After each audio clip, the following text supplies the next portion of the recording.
Continuamos hoy, amigo oyente, el viaje que estamos llevando a cabo por el libro de Levítico. Prosiguiendo con este estudio del capítulo 25 de este libro, llegamos al año del jubileo. Leamos pues el versículo 8. Y contarás 7 semanas de años, 7 veces 7 años, de modo que los días de las 7 semanas de años vendrán a serte 49 años. Esto continúa en múltiplos de 7. Se contaba 7 años sabáticos, lo que equivalía al transcurso de 49 años. Luego, al año siguiente, o sea, el 50º año, era designado el año de jubileo. El año de jubileo era una continuación del uso del número 7 en la siempre ascendente escala del calendario. Era para ellos la unidad más larga de tiempo, 50 años. Hoy en día operamos en forma similar en los arriendos a largo plazo. Es posible arrendar, por ejemplo, una propiedad por un período de 50 años o de 99 años. Y Dios obró también sobre esa base. Había 2 años de jubileo en cada siglo. Ahora leamos el versículo 9 de Levítico capítulo 25. Entonces harás tocar fuertemente la trompeta en el mes 7 a los 10 días del mes. El día de la expiación haréis tocar la trompeta por toda vuestra tierra. Este era el punto descollante de toda la estructura sabática de la nación. Era el Shenat HaYobel, el año de jubileo. Por muchas razones, era el período más esperado y más gozado de la economía mosaica. Las palabras Keren HaYobel significan el cuerno de un carnero, y con el tiempo la palabra Yobel llegó a significar trompeta. En la Biblia se traduce unas 21 veces como jubileo, 5 veces como cuerno del carnero y solamente una vez como trompeta. Una vez que Israel se hubiese establecido en la tierra, es difícil ver cómo un toque repentino de una trompeta podría ser escuchado desde Dan hasta Beerseba. Es entonces razonable concluir que en toda la región poblada había un toque simultáneo del cuerno del carnero para anunciar la llegada del año del jubileo. Creemos que, para comenzar, alguien tocaría el cuerno en el tabernáculo o en el templo. Luego habría alguien apostado a cierta distancia, pero suficientemente cerca como para poder oírlo, y luego la nota de la trompeta sería pasada a otro, y así sucesivamente hasta los últimos confines de la tierra. Ahora leamos el versículo 10 de este capítulo 25 de Levítico. Y santificaréis el año 50, y pregonaréis libertad en la tierra a todos sus moradores. Ese año os será de jubileo, y volveréis cada uno a vuestra posesión, y cada cual volverá a su familia. En aquel día se podía hipotecar la tierra, pero en el año de jubileo, aquella tierra volvía al dueño original. Esta era la manera en que Dios protegía la tierra, no permitiendo que saliese de las manos del dueño original. La tierra podía pasar a manos de otra persona por un período de 50 años, pero en el año de jubileo, la tierra tenía que volver al dueño original o a sus descendientes. Si un hombre se vendía en esclavitud, cuando sonaba esa trompeta, quedaba libre. En ese día, las cadenas y los grillos eran rotos. Y así también somos librados nosotros hoy en día. La palabra griega para trompeta es kerux, y el verbo keruso significa pregonar o anunciar. El año de jubileo se asemeja así a esta edad en que el Evangelio es predicado a los esclavos del pecado y a los cautivos de Satanás. El apóstol Pablo dice en su carta a los Romanos capítulo 6, versículos 17, 18 y 23 lo siguiente.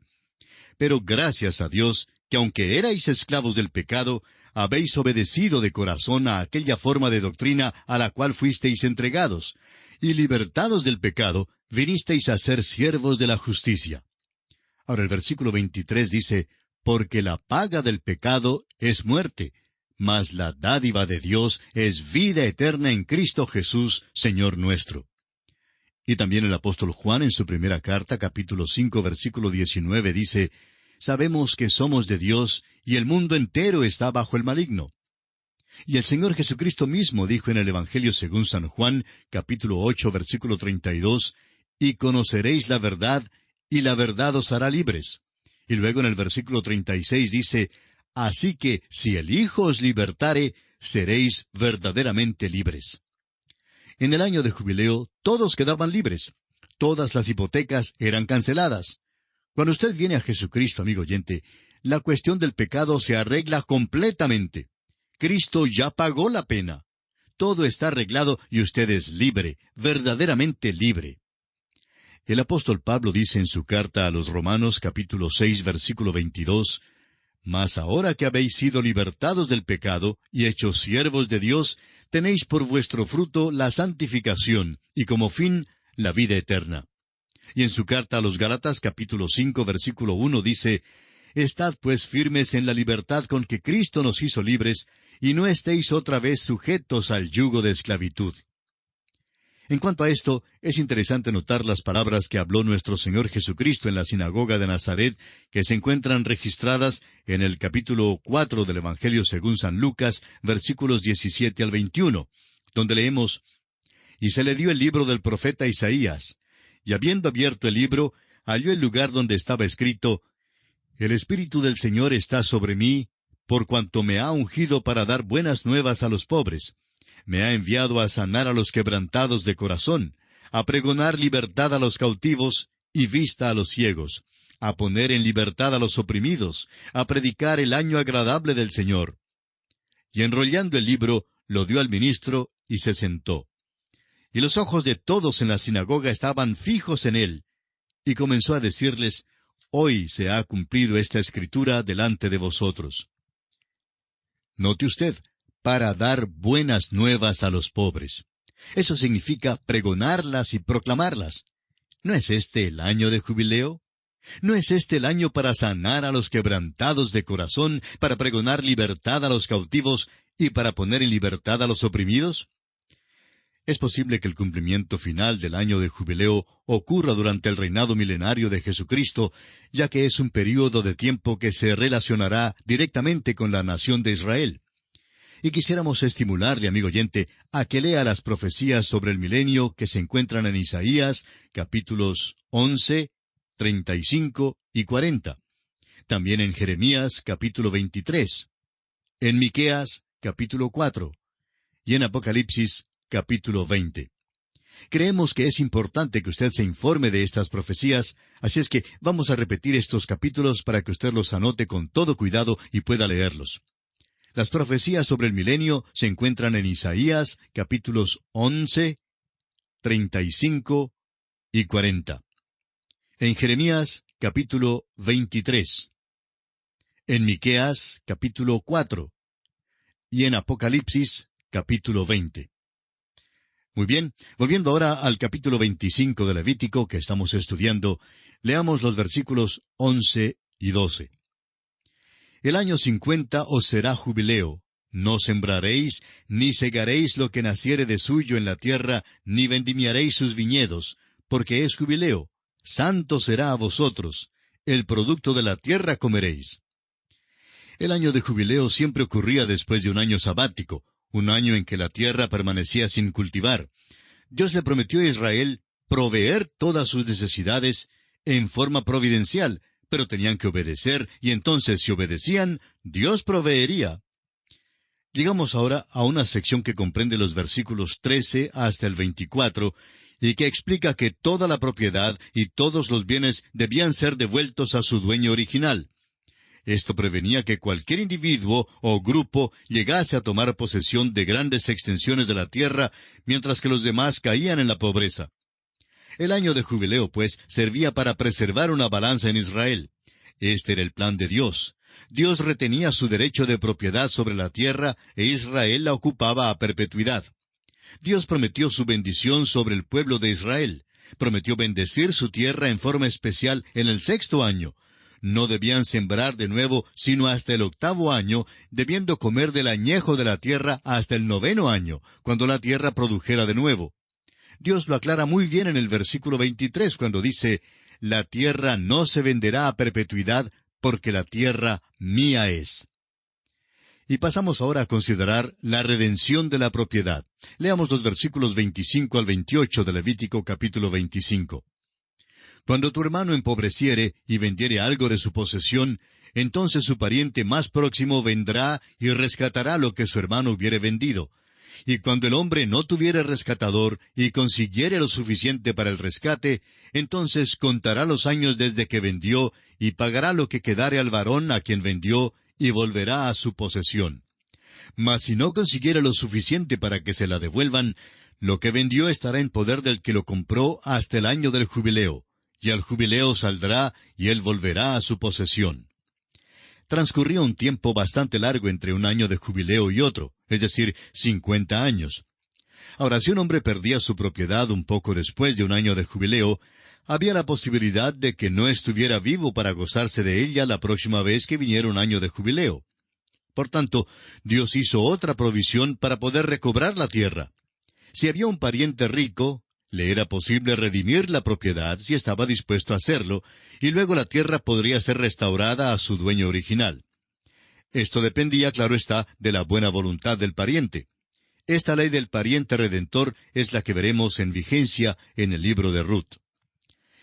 También hay aquí leyes en cuanto a la redención de las viviendas y los edificios en estas propiedades. Su depreciación era un factor que se tomaba en consideración. Debemos también notar que había diferentes leyes que se aplicaba a los levitas. Todo esto se manifiesta en los versículos 29 hasta el 34, versículos que no tomaremos el tiempo para leer en esta ocasión.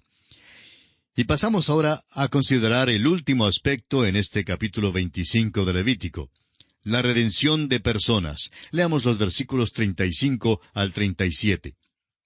Y cuando tu hermano empobreciere y se acogiere a ti, tú lo ampararás. Como forastero y extranjero vivirá contigo. No tomarás de él usura ni ganancia, sino tendrás temor de tu Dios, y tu hermano vivirá contigo. No le darás tu dinero a usura, ni tus víveres a ganancia. Y el capítulo sigue con detalles en cuanto a la redención de las personas. Un hermano pobre tenía que ser protegido y tratado como siervo asalariado y no como esclavo.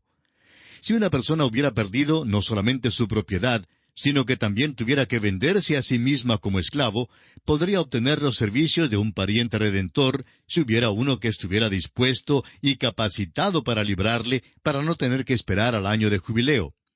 Se podía redimir tanto las propiedades como las personas. Y usted y yo, amigo oyente, tenemos también un pariente redentor.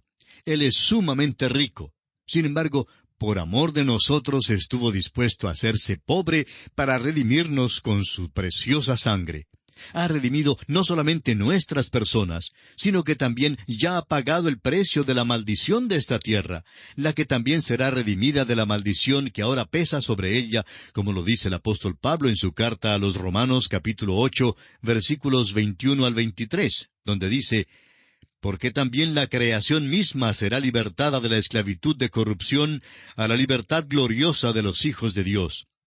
Porque sabemos que toda la creación gime a una, y a una está con dolores de parto hasta ahora, y no solo ella, sino que también nosotros mismos, que tenemos las primicias del Espíritu, nosotros también gemimos dentro de nosotros mismos, esperando la adopción, la redención de nuestro cuerpo.